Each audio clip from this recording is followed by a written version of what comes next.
Thank you, Mr. Chair. Our agenda for this afternoon's consultative meeting is the compliance of several business establishments with mandatory labor standards and occupational safety and health standards, with the end view of legislating for necessary labor reforms and regulations. Okay. May the appointed secretary state the resource person present today? Thank you, Mr. Chair.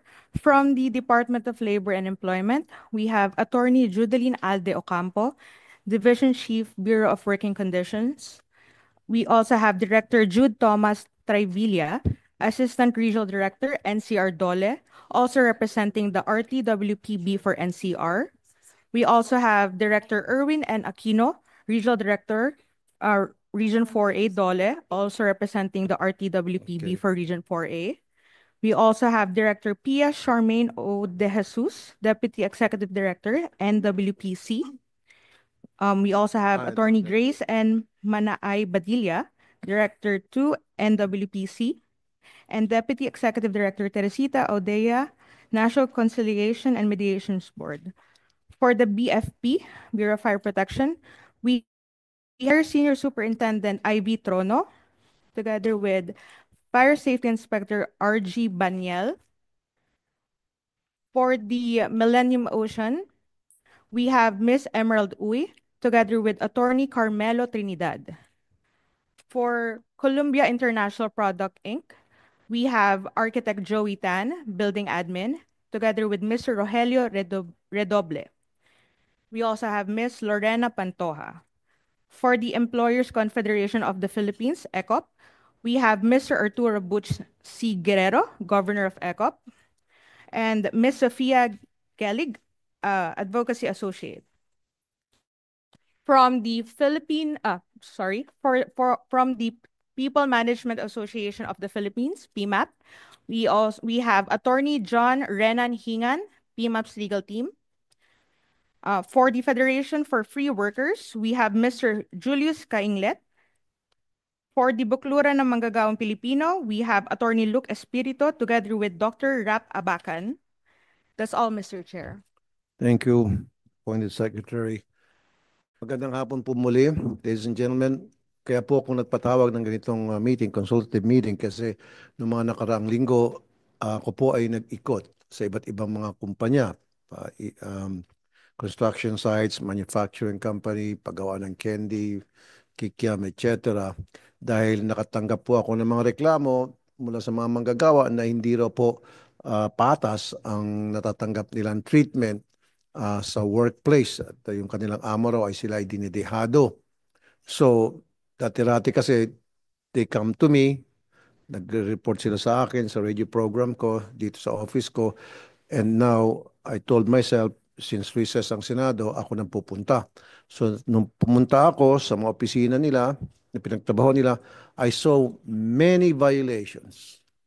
And we have to discuss these violations so that I can craft a law if need be para itong mga problemang kinakaharap nating manggagawa ay maibsan or mabigyan ng solusyon para yung mga pangyapi, pangdidihado, pagnanakaw. I would even call it pagnanakaw. Inanakawan po. May mga magnanakaw na kumpanya. And I'm gonna tell you that right here, right now. Maraming mga kumpanya ay mga kawatan. Paano sila naging kawatan? Ninanakawan nila yung kanilang mga empleyado. At hindi sila nakukulong. Ginaganon lang ng dole, ayusin yung violation na yan. Samantalang kapag yung empleyado nila nagnakaw sa kanila ng barya, agad-agad kinakasuhan sa korte ng qualified theft at nakukulong. Ba't ganon? Pag si amo magnakaw sa tao, sa tauhan niya, hindi nakukulong si amo, multa lang. Pero pag si tauhan nagnakaw sa kanyang amo, kulong. That's not fair. First things first, pag-usapan natin itong pakyawan. Alam ko, nasa labor code to at nasa IRR. Nandito ba yung National Wage and Productivity Commission? And your Executive Director, Maria Criselda RC na, okay. Ma'am Criselda, paki-explain sa amin itong pakyawan or kung tawagin ay ah, piece rate. Tama? Piece rate. Paano po yung isang kumpanya na bibigyan ng permit para sila ay makapag-implement ng piece rate sa kanilang mga empleyado? Ano po yung proseso? Salamat po, Mr. Chair. Ang proseso po natin na sinusunod ay nag-a-apply po. Pwede pong mag-apply either yung worker or yung management for a piece rate system. Worker or management? Pwede po Okay. sila. Pag nag-apply po ang halimbawa ang worker, magbibigay po ng notice yung Department of Labor sa ang RTWPB doon po sa employer na meron pong ganong application at magtatawag po sila ng conference, mag-i-schedule po sila ng conduct ng technical assistance para po doon sa firm para po ma-establish po yung Pacquiao rate or production standard po ng company. Okay. No. Pag na-establish na po yung production standards at saka yung Pacquiao rate, Mhm. magtatawag po uli ng conference para ipaliwanag po doon sa management and worker at sila po ay Magpapatawag mag-a-agree ng conference and the conference will be held saan? Sa office ng Dole o doon sa sa company? RTWPB po at pwede rin naman po sa company. Okay. Opo. Sige po. Go ahead. And then? Tapos pagkatapos ho nun ay pag nag-agree po yung management and worker doon po sa result ng production standards at saka yung suggested piece rate based po doon sa pag-aaral ng board, mag-i-issue ho ng order at yun po ay i-issue ng ating regional director. Okay. Pag na-issue na po yun ng regional director ay i-implement na po yun. Mhm. Salamat Okay. po. Meron ba ho kayong data kung ilan po yung mga worker ang mismong nagbo-volunteer na gusto ko pong maging pakyawan at gusto ko pong maging piece rate na lang ako, ang sweldo ko. Do you have those data? Sa ngayon po, ang meron po kaming record ay yung pong mga numbers ng companies So na, companies. So opo, ang gusto ko malaman kung meron bang empleyado, worker, manggagawa ang mismong nag-apply sa inyo ah, i- para mapayagan silang mailagay sa piece rate yung kanilang wages. kung maaari po sanang ipadala namin sa inyo yung data Tanong tungkol na, po doon. meron o wala? Hulaan ko na. Siguro maging mga sikat ako manghula. Wala. Walang manggagawa in his right mind, in her right mind, na magbo-volunteer na ilagay siya sa pakyawan.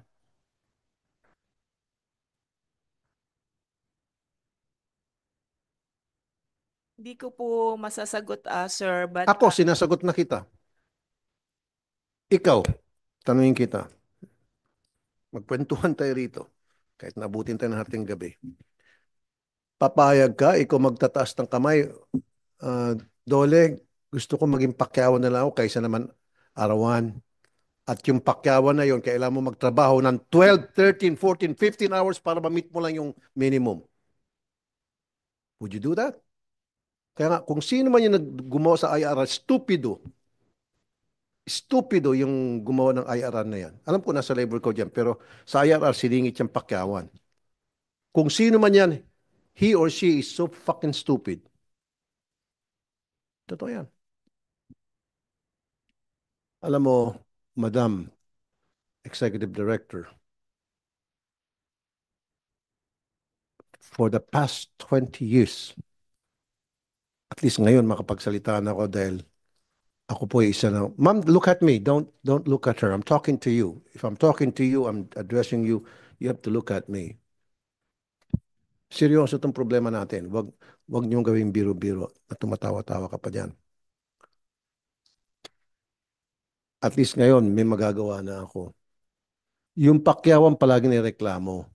12 hours kailangan magtrabaho yung isang manggagawa. 13 pa kuminsan. 14 hours. At kailangan magtrabaho silang parang kabayo. Bibilisan nila yung production. Kayod kalabaw. kayod kabayo, para ma-meet lang yung minimum. How's that? Ba't nakalusot sa inyo to? Akala ko ba meron kayong tinatawag na parang study? O ba't nakalusot mga to? Halos lahat po ng mga manufacturing company, I'll bet you, ganito po ang sitwasyon ng mga manggagawa natin, kinakailangan kumayod ng 12 hours or more para lamang ma-meet yung minimum wage. So akala ko may ginagawa kayong study.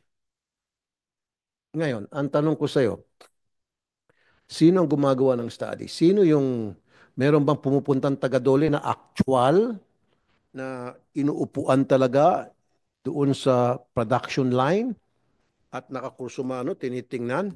O sige, magtrabaho ka dyan. Titingnan ko kung ilan ang kaya mo, kung yan ba'y pasok doon sa sinasabi ng um, amo mo na ikaw ikikita na maayos kapag nagpakyawan, kapag pumasok ka sa pakyawan. Meron? May umuupo taga-dole? Ah, Mr. Chair, by application po kasi yung pagdedetermine po ng if it is necessary to issue a piece rate or production standard, mag-a-apply po sa amin. At Kaya ito, nga, kung mag-apply if it's halimbawa po, necessary. Sige. sorry po sir, kung mag-a-apply po yung company, malalaman po namin, pero kung halimbawang nag-inspect po ang Department of Labor and Employment at nakita nila na merong piece rate pero wala pong Ma'am, nalilis order. ka. Ma'am, sorry, nalilis ka. So, mag-a-apply yung isang company para maging piece rate ang kanila mga empleyado.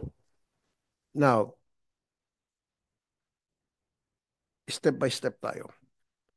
Pagkatapos ma-apply, gagawa kayo ng evaluation, gagawa kayo ng study. Tama? May proseso. Ang tanong ko, ngayon, lundag na tayo doon sa dulo. Meron ba taga-DOLE, taga National Wages and Productivity Commission, kayo yon, na pumupunta doon sa nag-apply na kumpanya o manufacturer para actual na mag-observe? Meron? Opo sir, doon po nila, kapag ka po nagkaroon na ng mga schedules, pupunta po doon yung aming staff at mag-o-observe po sila kung paano Okay. po ginagawa yung production process. At Okay. doon po, mag-compute sila on the basis of their analysis of the time and motion study. Yun nga po yung ginagamit nila sa pagdedetermine ng production standard at saka ng piece rate. Pag nagawa na po nila yon, magko-call po uli sila ng meeting with the workers and management para po pag-usapan yun pong result ng kanila pong analysis base po sa time and motion studies. At pag nag-agree po yung labor and management, ang rule of thumb po na ginagawa ng board ay dapat yung mapapag-agreehan nila na computation ay hindi bababa sa minimum wage. Yun po. Baka yung mapupunta inspektor na bayaran. Kasi halos lahat po talaga, ma'am. Lahat ng napuntahan ko, lahat naman nagsusumbong sa akin dahil sila ay pakyawan, dehadong-dehado. Like I said, for the nth time, they have to put in 12, 13 hours para lamang ma-meet yung minimum. At kailangan magtrabaho sila napakabilis. So kung sinasabi mo may puntang inspektor taga-dole, baka binayaran.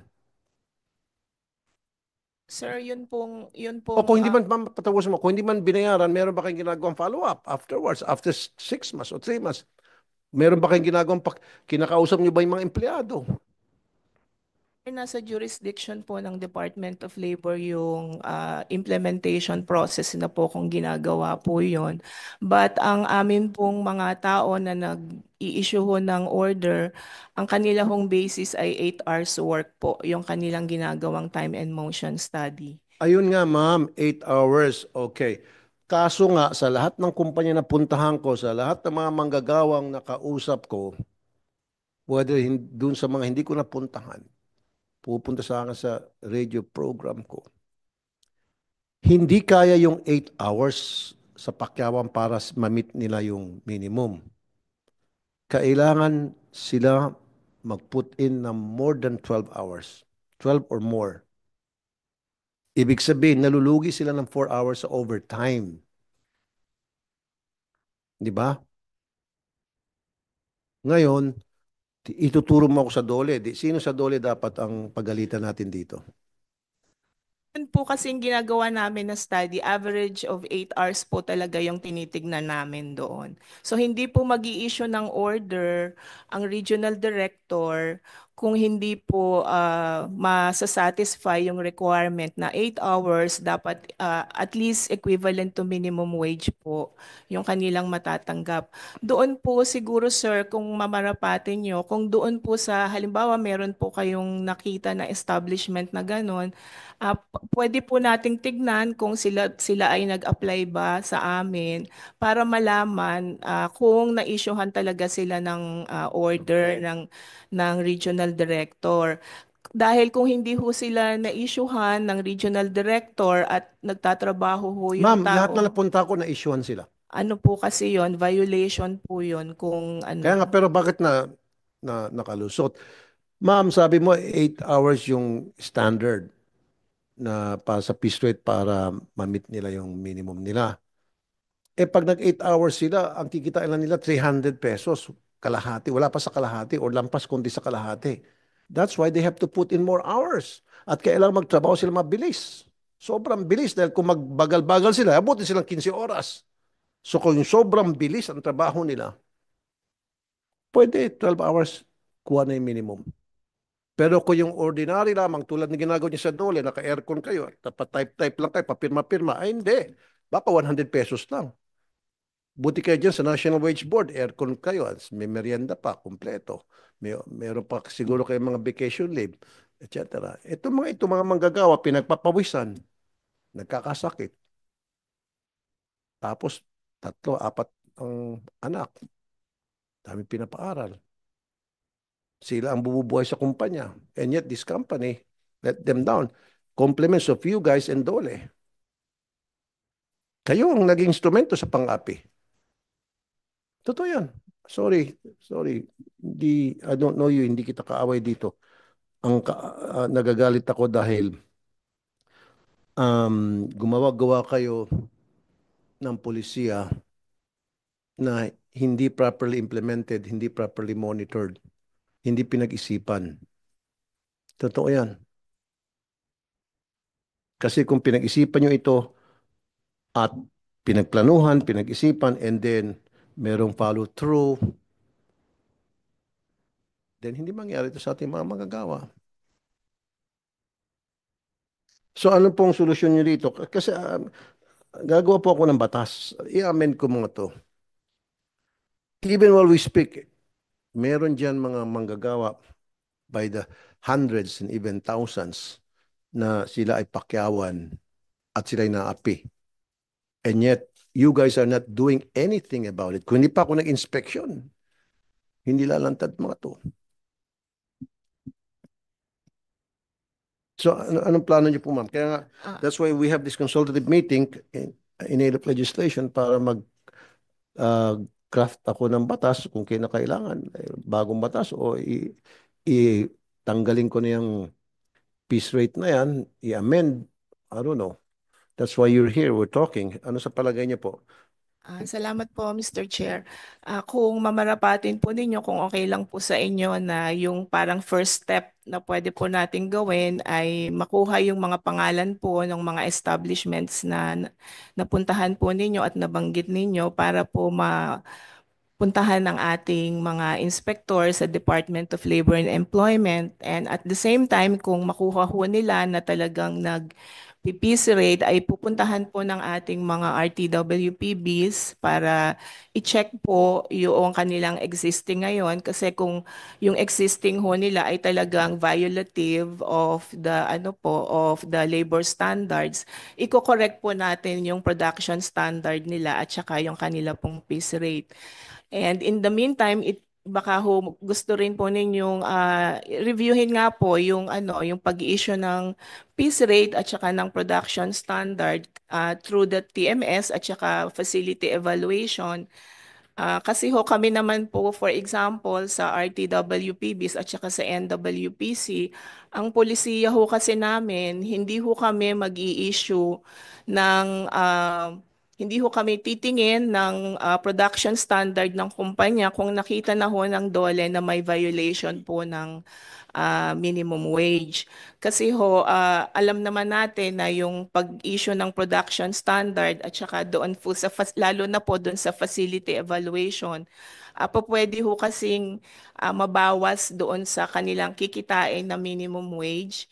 Yung halimbawa ho, yung tulugan nila, yung pagkain, pwede hong ibawas yon. But kung nakita na ho ng inspector na outright nagvo-violate ng ng labor standard, ipapakorek po muna yon bago ho sila pa-applyin sa amin para hindi po maabuso yung mga manggagawa. Salamat po. Yan yung sinasabi ko kanina sa opening statement ko.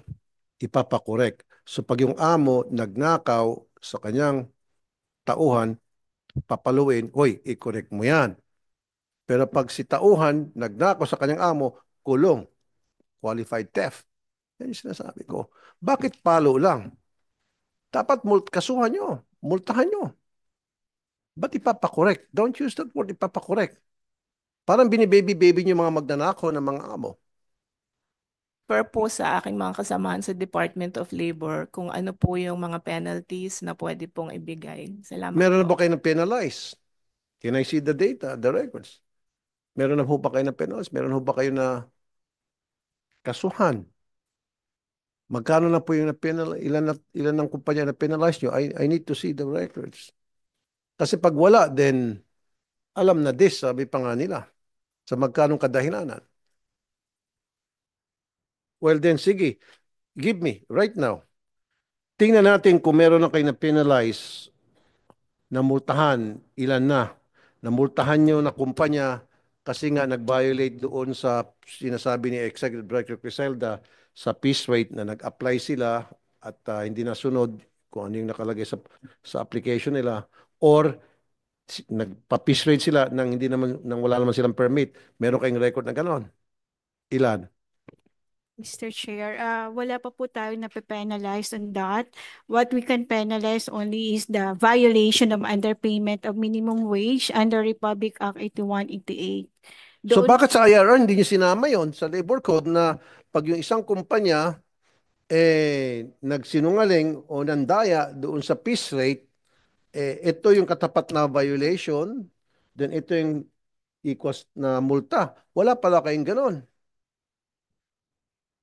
wala pa po, Mr. Chair. Baka ito po yung another opportunity para i-improve ang ating existing law.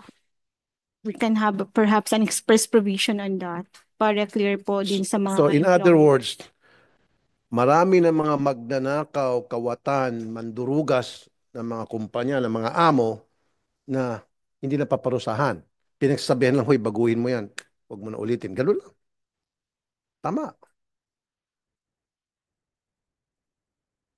Yan sabi kanina. Pero pag yung amo, magnakaw lang halimbawa, manufacturer ng tsinelas, isang pares na tsinelas, nako, qualified theft, kulong agad.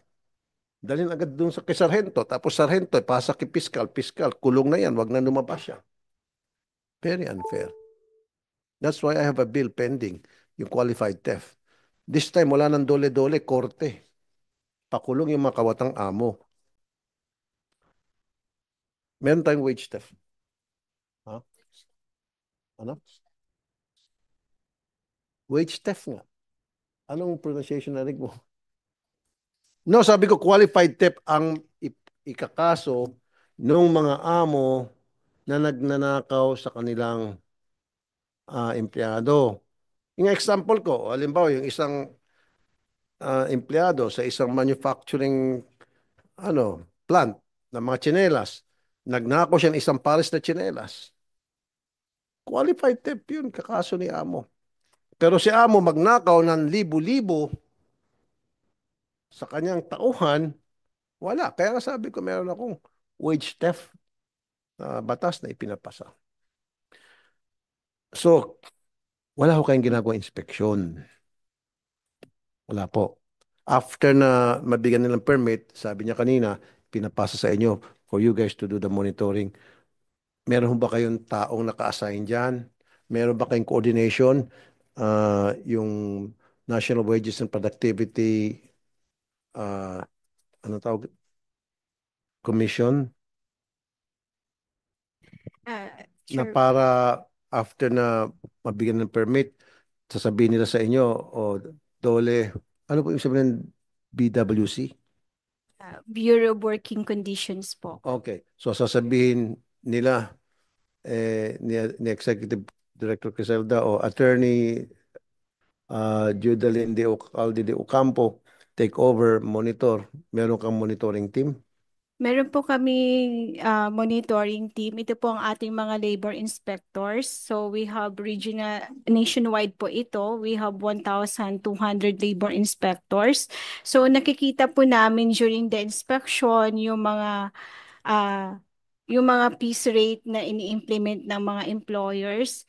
And we can also see ito yung mga below the minimum wage. At kapag may ganun po na finding, we have to impose we implement the minimum wage So po. you have 1,000 inspectors, 200 po na 200 labor na inspectors. labor- Nationwide po ito. nationwide, 200 inspectors. Kaya nga kanina tinanong ko kung meron na huli ang inyong mga inspectors na yan ng violators at ilan na ang nahuli at namultahan. Sabi mo, wala kang record, baka wala. Bibigay ko na sa dahilan. I'll give you an example. Sa Wanted sa radyo, nagreklamo yung mga tauhan. And then darating inspector. Mag-uusap si inspector at saka yung may-ari sa office. Paglabas ni inspector, may dala-dalang envelope. Wala na yung problema. Totoo yan. I'm not lying to you. Ganun palagi. Meron pa minsan, sabihin ko lang sa iyo, nagreklamo sa amin, sinamahan namin, kasi pumunta sa amin. After na nag-file ng complaint, sinamahan namin. Pinalabas kami ng Dole, taga-Dole. Labas. This is just between the amo, Dole, and the worker. Nasa labas lang kami kasi bawal doon ang camera. Paglabas, nakangisi na yung si Dole. Pakamot-kamot yung worker. Okay na sir? Okay na. Gumaganon-ganon yung worker. Binanatan ko sa radyo ko, yung Dole. You see? Sana yung ginagawa niyong inspection, hindi yung muro-muro. Yung tunay na inspection para sa mga kababayan nating naghihikahos. So who are these 200 ano, people sa monitoring team niyo? What are their qualifications? 1,200? Wow! 1,200. Sobrang dami naman. Eh bakit hindi niyo masapul-sapul yung mga 200 or 1,200? 1,200 po nationwide. Jesus, sobrang dami niyan. Eh bakit hindi niyo masapul-sapul itong mga violators na pupunta sa kumpanya sa radio program ko araw-araw? Walang patid. Alam niyo po ba, 80% na pupunta sa programa ko puro work labor related. Puro labor violations ng kanilang mga amo. Nasaan yung 1,200? Kaya nga sinasabi ko, yung sa 1,200, pag hindi sila nakapagpakita, I want by next week, obligahin kita. Gusto ko ano yung mga performance ng 1,200. Dahil kapag hindi, sibakin mo lahat yan. I'm telling you. Honestly, kung nanonood ngayon ng 1,200, be ready. Marami sa inyo masisibak. Hindi ako titigil. 1,200 and yet every single day, 80% pupunta sa akin up to 200 people. And 80% of that are labor rate related complaints. Wala kayo nasasapul doon. Kaya nga, ma'am, ito seryoso ako. Sulat mo, may ballpen ka dyan, papel. Gusto ko sa susunod na hearing, bigyan mo ako ng performance record ng 1,200 na yan. Marami akong staff, kahit naabutan ko 1 linggo, titingnan ko kung ano yung mga kumpanya na nasita nila at anong kumpanya ang mga na-violate nila at kung may improvement na, kung meron man silang na pagsabihan, kung nagbago na ba. Dahil kapag wala, I will recommend pagsisibakin mga lintik na yan. Inutil. Totoo po yan, ma'am. Okay? So clear tayo dyan. Now,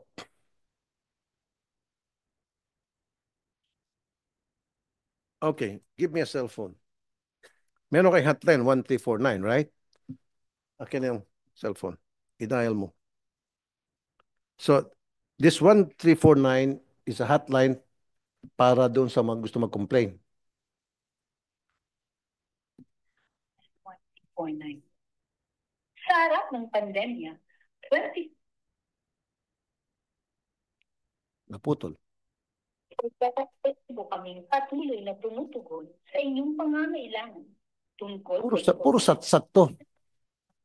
paggawa at implement to assure the quality service and the labor-related queries. Sipakin mo nga itong nag-recording na ito. Nakakainis. Eh ako, problemado ko manggagaw.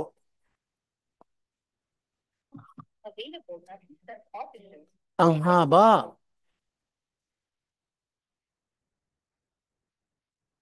So, sino ang may responsibility sa hotline na sumasagot? Kayo po, Director Jude?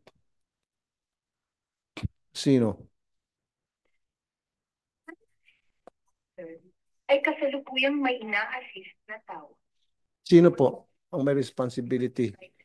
Ang amin pong information publication service po.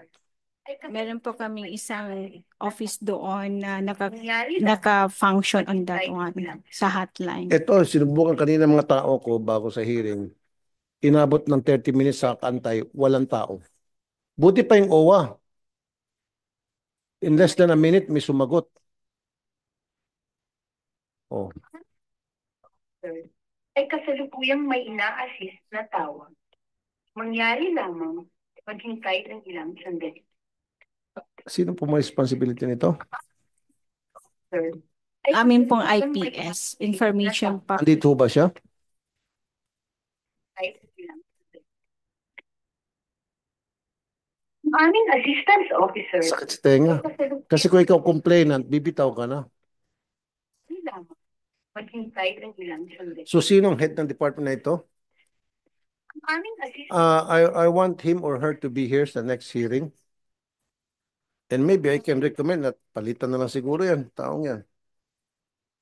Sige, wag mo muna patayin, tingnan natin kung may sasagot talaga. Pag sumagot, usapin natin. You see, nakita niyo po yung dilema ng ating mga manggagawa. Naglalagay tayo ng hotline para takbuhan nila, para tawagan nila. Magreklamo sila. Yan ang napapala nila. Ano ba yung pakyawan ng kumpanya pinuntahan ko?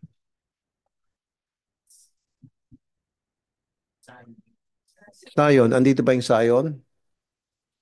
Okay, Sayon. Sige. Kayo ho ba ay nabigyan ng permiso ng National Wages and Productivity Commission para mag-piece rate? Did you apply and were you approved? Hindi po, Mr. Chair. Wala po. Wala. Eh bakit kayo nagpa-implement ng piece rate kung wala pala kayong approval? Wala po kaming piece rate.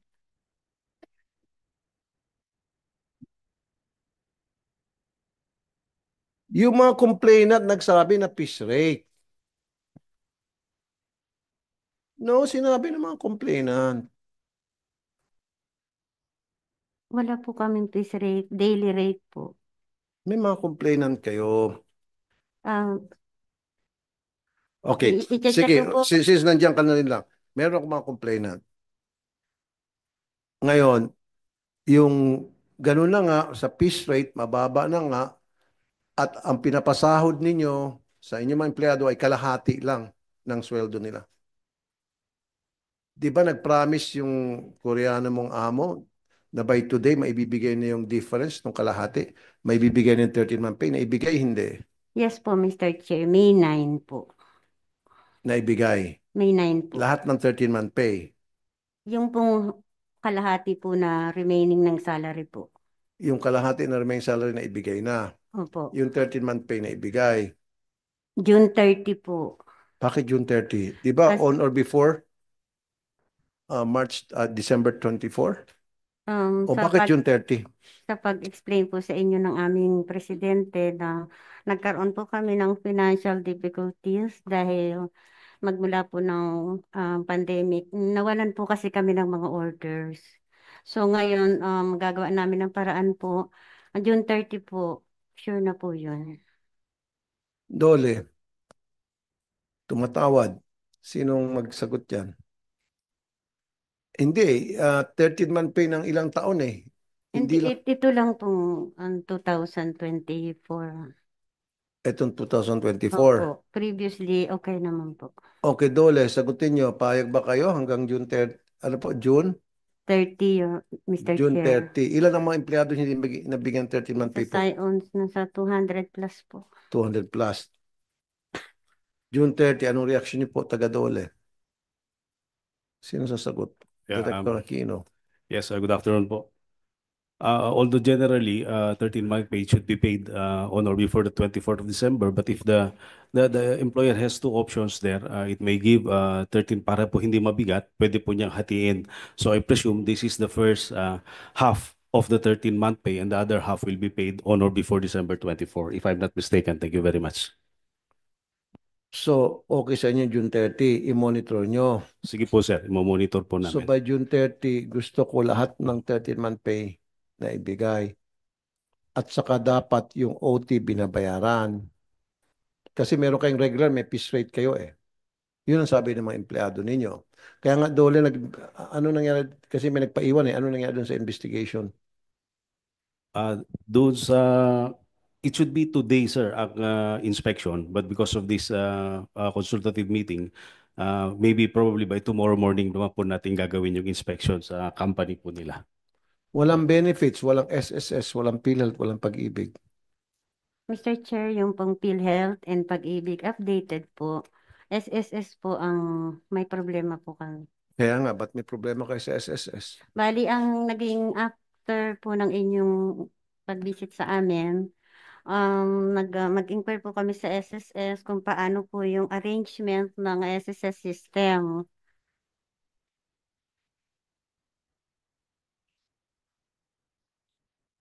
Para ma-compute po, installment basis po. Once na naibigay na po sa amin ng SSS, magsisimula on the spot po kami ng bayad by installment po. Andiyan pala si Miss Lorena Pantoja. Ma'am Lorena, magandang hapon. Salamat po sa pagdalo. Hindi po kayo sa kumpanya nila. Anong pangalan po ng kumpanya nyo? Dongwon po. Dowon. Opo. Pero kaibigan ng Dowon, yung kumpanya nila na Sayon. Opo. Di ba meron tinatawag na quota sa inyo? Meron po. Paano yung sistema ng quota?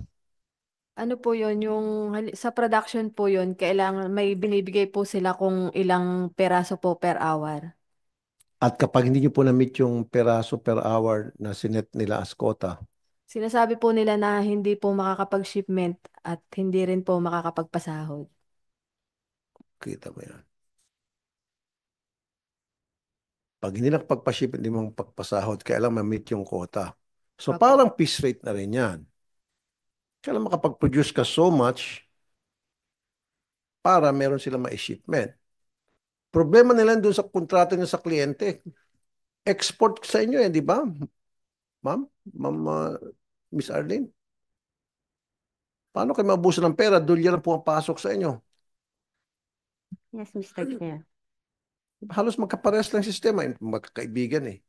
Sa yun at saka yung sa kanila. Yun nga mahirap, ma'am eh. Yung mga amo mong Koreano, dayuhan, inaapi, mga kababayan natin sa sarili natin bayan. Di ba masakit yun? At sinabi mo naman sa amo mo, kaya ko siya ipa-deport, may kausap na ako sa matag immigration, Yes, pwede siya Mr. Chair. matideport siya as being an undesirable alien dahil inaapi niya yung mga manggagawa natin. Yes, Mr. Chair. Parating mo kasi ikaw yung kanang kamay niya, di ba? Ikaw yung ilong niya. Isang ilong lang kayo, di po ba? Totoo naman, di ba yung pumunta ako doon, kamping-kampi ka sa kanya. Although I don't blame you because tauhan ka rin lang. You tell your amo, I'll Yes, have him Mr. deported. Pag hindi niya naitupad yan by June 30, I'll have him deported. Sir, Mr. Chair, kaya po din ako naandito para itama na po namin lahat ng pagkakamali. Thank you. Kukomply po namin dyan. Thank you. Now, Dole, yung anong pangalan ulit ng kumpanya yung Ma'am Lorena? Dongwon po. Dongwon. Ibibenta na yung mga makina na nasa loob ng siyon. Pinapigil ko. Dapat itong nung Friday na benta. So ano nangyari, Dole? Na ibenta ba yung makina o hindi? Pinahold ko eh. Parang hindi po, Mr. Chair, parang hindi po nabenta yung Good. makina. So gusto ko yung makina, i-auction yan o ibenta yan at kapag nabenta yung mga makina, bayaran yung mga empleyado. Ilan po kayo mga hindi nabayaran, Ma'am Lorena? Bali, nasa 150 po. 150. Opo. Magkano po, halimbawa katulad sa inyo, magkano pong utang? Sa akin po, bali nung nakaraan po kasing April, hindi po ako nakapasok kasi po nga may sakit po yung asawa at anak ko. Bali po, ang hinihingi ko po sa kanila yung BL ko po, yung vacation leave na kung po pwede po na mabayaran ako kasi nga po wala po akong pera. Kailangan ko po ng pera pero hindi po nila binigay sa akin. At ganoon din po nangyari sa mga kasamahan mo, 150 kayo lahat. Opo. Lahat po kami, wala pong mga benefits po. Isang taon kalahati na pong walang hulog yung mga benefits namin. Tapos yung sahod po namin, delay na po. Okay, Director Aquino, Regional Office 4A, Dole. May gagaranti niyo po na yung mga makina, kung ilan yung dose-dose ng makina nandoon, nakatiwangwang kasi sabi yung Koreano, yung amo niyo, tumakas na ata puntang Korea. Masisiguro niyo ba na hindi may bibenta yon? At kapag ibenta yon, kailangan i-monitor niyo, kayo pong magsusupervise to make sure na yung proceeds ah, mapunta sa mga manggagawa. Ngayon, kung may sobra, di ibigay doon sa Koreano. Pero unahin muna yung bayaran lahat ng mga 150 ng mga empleyado. Can you assure me that, Director Aquino? Mr. Chair, as far as the machineries are concerned, I think there is now a commitment on the part of the employer's representative to sell that and that would shoulder all the benefits due to the Kaya nga po, employees. there is no commitment. There But is now a commitment. there is no commitment Yeah. in writing. Yeah. Okay, so may hold kayo doon sa mga makina. But of Yung course, patahiyan, yung mga patahiyan. titignan po namin ang lahat na magagawa namin, Mr. Chair, kasi hindi namin po, wala sa possession namin ngayon yung mga makinarya at nandoon po sa company. So, what if kakandado niyo yung company, hawak niyo yung kandado? Palagay mo, sir. But there is Di ba already... meron ilang makina doon? I think kung ilang dosena yun, dosena yun eh. In-account nyo? 90. So ganito, kuha ka ng ballpen, papel, sulat mo. Sulat mo sir, hindi mo bibiro, para di mo kalimutan. Pupunta ka ngayon doon sa kumpanya, warehouse, kandaduhan nyo, ilak nyo, hawak nyo yung kandado. Tapos, lagyan nyo ng notice na ito ay under Dole monitoring dahil explain nyo, may utang sa mga empleyado, walang pwedeng gumalaw, bahala na kayo. Hawak nyo kandado. Ngayon, lalapit sa inyo yung mga may-ari o yung mga opisyal ng mga may-ari. Meron na pong gustong bumili ng makina. Okay, sige, pupunta na kami dyan. Buksan namin. I-monitor nyo yung bentahan. Can you do that? As I've said a while ago, Mr. Chair, we will see because we do not have any authority to just padlock the machineries. Kasi wala pa pong kaso po na napunta po sa amin kasi nung nagpunta po kayo, it seems that the company already ceased operation. And And then may kaso, di ba nagreklamo na kayo? Nakapag-file na kayo? sa Sena po, yeah. Kaya nga, yun po yung ongoing ngayon under our single entity approach. That's why nasabi ko nga kanina na meron na po silang agreement that there is now a commitment on the part of the employer's representative to sell the 90 plus machineries which were not yet Kaya nga, installed. sir, kapag binenta yung mga makina behind your back at nakuha niya yung pera, tumakas na, ano pang habol ng mga magagawa natin? Sige sir, we will try our best sir to secure the properties by any legal means. Thank you. Exactly. The fact na nakapag-file na sila ng kaso, then use that. Diba? Use that case na na-file sa Sena na para while this is being investigated, while the case is ongoing, this is what we need to do sa DOLE. I-lock muna namin to para may hold kami dahil yung may-ari ay tumakas na ng Korea. Totoo naman sa sinasabi. Diba? Please do that. So sir, kapag nabenta yung mga makina at wala natanggap ni Singkong Duling itong mga complainant, kayo babalikan ko sir. Fair enough? Kagaya nga po ng sinabi ko kanina, Your Honor, we will do any legal means possible to secure the property. Kasi as of now, we do not have any authority yet to hold those properties. So, nag-ano lang po kami sa agreement nila sa minutes of the meeting that was conducted when the conciliation mediation took place. Then approach them and said, okay, voluntaries. Kayo na mismo voluntary, ikandado nyo tapos akin yung susi. Yes, sir. Come on, sir. Kung if gusto we have maraming time paraan, today, kung ayaw maraming dahilan. yes, sir. naman. Pupuntahan po namin. O kagaya nga ng sinabi ko, sir, with all means possible, pupuntahan Kasi yung po mga namin. naiwan, mga Pilipino, yung mga Opo. opisyalis. So sabihin mo dun sa mga opisyalis na naiwan, oh, kabayan, diba? Kawawa naman to yung mga kababayan natin. Oh, basta't ikaw voluntarily, pumapayag ka na ikakandado yan, tapos akin yung susi. Papayag naman siguro. Anyway, sir, nandito naman yung representative ng Dongwan. Kunin na rin natin yung statement niya na hindi niya ibebenta. Saan yung Dongwan? Wala. Wala. Workers, sir. Workers rep. Oo. Wala eh, workers lang sa Dongwan. Sige. Huwag kayong mag-alala, sir. Pupuntahan namin first thing in the morning tomorrow kung wala ng oras ngayon. Nandito naman po kasama ko yung provincial director namin that has jurisdiction over the place where the business is located, ang provincial director namin, to see to it that your directive will be implemented. Thank you. Okay, yung sunod na kumpanya na in-inspect ko, yung paggawa ng kikiam. Andito ba yung may-ari ang paggawa ng kikiam?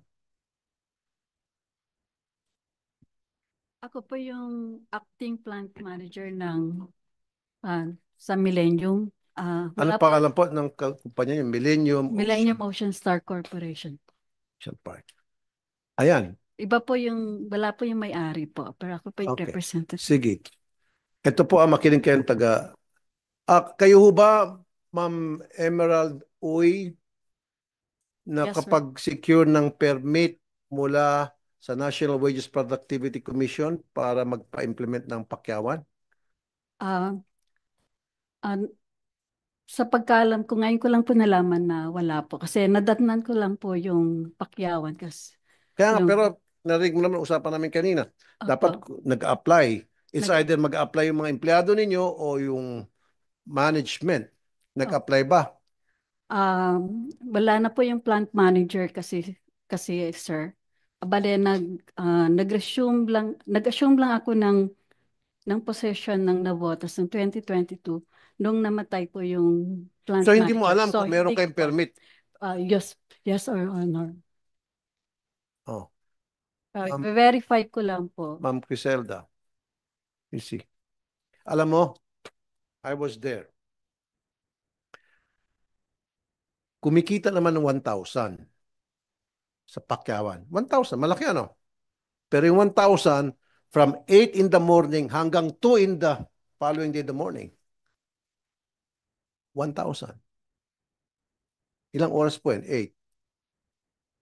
8 to 8, 12. 9, 10, 11, 12, 1, 2. 12 plus 6, 18 hours para kumita ng 1,000. Otherwise, 12 to 13 hours para kumita ng 600. Kung magkano yung minimum doon sa lugar niya. You see? So, stop the pakyawan until makapag-produce kayo ng permit. So, I want you to, Executive Director Criselda, ma'am, mag-inspect kayo. For the meantime, stop niyo po. Yes, sir. Tuloy pa rin siyempre yung trabaho. Kaya lang gusto ko, dapat arawan. Okay, sir. Good. Paano naman po yung yun doon sa mga regular na dinudugasan sila everyday ng 20 minutes para daw sinasabing para maglinis. Na-comply naman na po namin. Comply. Meron na po kaming 8 to 5. So, meron naman kaming memo na naibigay na sa kanila na yung 4:45, they have to stop the working. Tapos, Okay. mag-umpisa na silang Good. maglinis. Para pagkatapos so ng 5 o'clock, then they can go home. Tapos, malinis na po yung aming lugar. Vacation leave nila, meron na dapat kasi wala daw. We will be discussing with the management. Tapos, Dole. on process naman po yung aming compliance with kung ano man po yung aming lapses on DOLE, sir. Very good. This is what I want you to do, Dole. Iko-compute nyo kasi meron doon 3 years, 4 years, 5 years na wala silang vacation leave. Di ba yung vacation leave, pag hindi mo nagamit yon, convertible to cash yun. So, compute nyo kung ilan sa kanila ang hindi nabigyan ng vacation leave, kung ilang taon, yun yung makukuha ng mga empleyado. That's what I want to happen. Pati yung sa mga regular to pati doon sa mga overtime. Kasi pinag-overtime silang 20 minutes 25 minutes. Pag hindi nag-overtime 25 minutes, ang ginagawa sa kanila, binabawasan. Kung minsan pinag-overtime silang 5 hours. Now, yung 1 hour, sinabing break time daw nila. Kaya 4 hours lang bayad sa kanila. So, i-monitor niyo po, please, Dole. Update po dito sa company po, sir.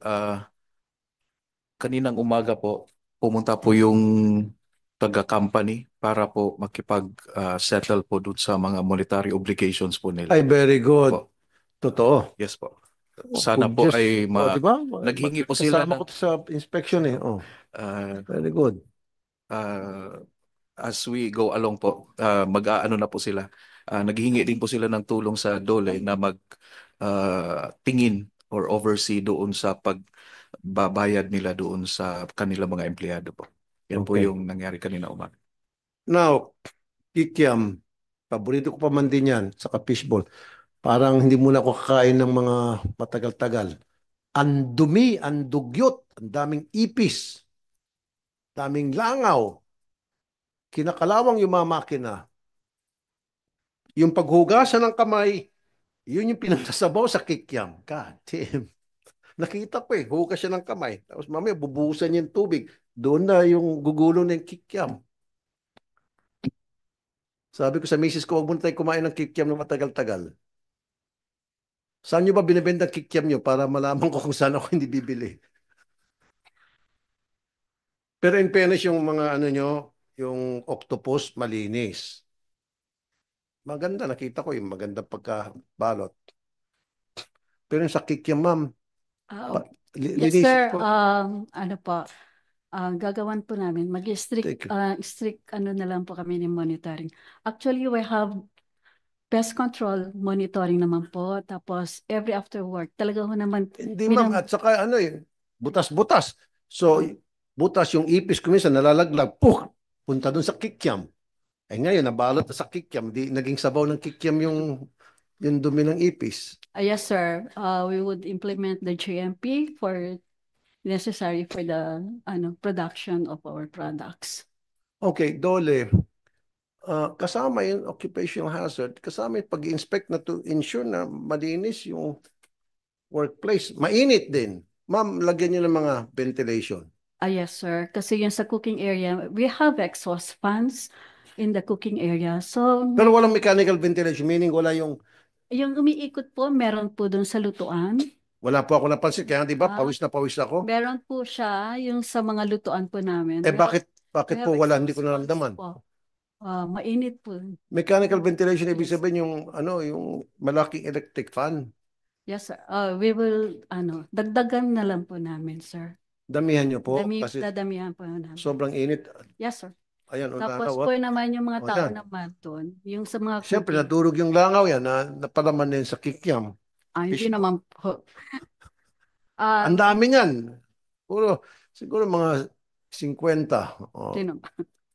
Hindi naman Hindi nga, nakita ng mga tao ko, hindi nga paglabas. Di ba, ayaw nyo pang buksan, remember? No, tinanong ko naman po, kasi bakit ano ho ba yung ano, I was not there kasi during the inspection niyo po. Tinanong ko po, bakit nakasarado? Kasi sabi ko, bakit kasi tinanong ko doon kay Blue, bakit dan kayo dumaan sa end? Dapat doon sa may entrance kayo dumaan Ma'am, ng production ma'am, para at least, sige.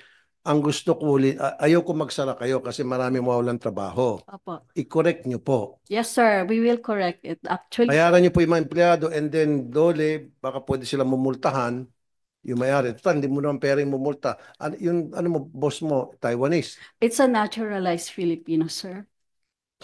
Okay. Uh, Sinisin nyo po, ma'am, kasi yes, sir, we will. ang kumakain ng kikiam, karamihan dyan, mga bata din eh. Apa. Isa ako doon kumakain ng kikiam at saka fishball. Totoo yan. Yes, sir. Yung tusok-tusok, paborito ko yan. Actually, medyo masama rin yung ano ng negosyo namin. Kasi from 200 yung workers namin early, ng 10 years ago, tapos nag-retrench kami before the COVID. Tapos ngayon, 2022, nag-retrench na naman kami. So, ang aming trabahador na lang po ngayon, yung aming workforce na lang ngayon is 64. 64. That's why I'm telling you, I don't So, want you to shut down. yes, Kasi, sir. siyempre, pag nag-shutdown kayo, yung mga trabaho ninyo, wala ng work. Yes. Pero, So, alagaan nyo. nasabihan ko naman po yung mga tao natin. Sabi ko nga sa kanila, dahil dun sa lapses ng aming paglilinis, sabi ko, wala naman tayong magagawa nun kung magsasara na. So, sabi ko, lahat tayo mawawala ng trabaho. So, pinapa-remind ko na lang po ulit. Tapos kung ano man po yung aming improvement for the working conditions sa area, we would comply, sir. Sige, mag-comply po kayo, ma'am. Lalo na dun sa sanitation. Yes, Please sir. lang. We will. Okay. And then, dole, inspection ninyo. Do an inspection regularly para ma-ensure na hindi lamang yung mga manggagawa natin ang malalagay sa maayos yung kanilang kalagayan, kundi yung kalagayan ng mga customer nila, consumer. Very unhealthy. Yeah, actually naman, sir, we've been, ini-inspect naman ho kami ng aming may mga customer audit naman po kami. Sino po nag-inspect sa inyo? Customer audit. Ay, customer hindi. Madali lang yung customer. Gusto ko sana dole. May nag-inspect ba na dole? Unfortunately, none. None. Gaano katagal na walang inspection na dole? I could not say. Yung masasabi ko lang po, ito mga 3 Okay. years lang, sir. Gaano Pero katagal na po kayo sa company? 2011 po ako. Pero I was assigned in our head office. So since 2011 hanggang ngayon, wala nag-inspect isang kaluluwa.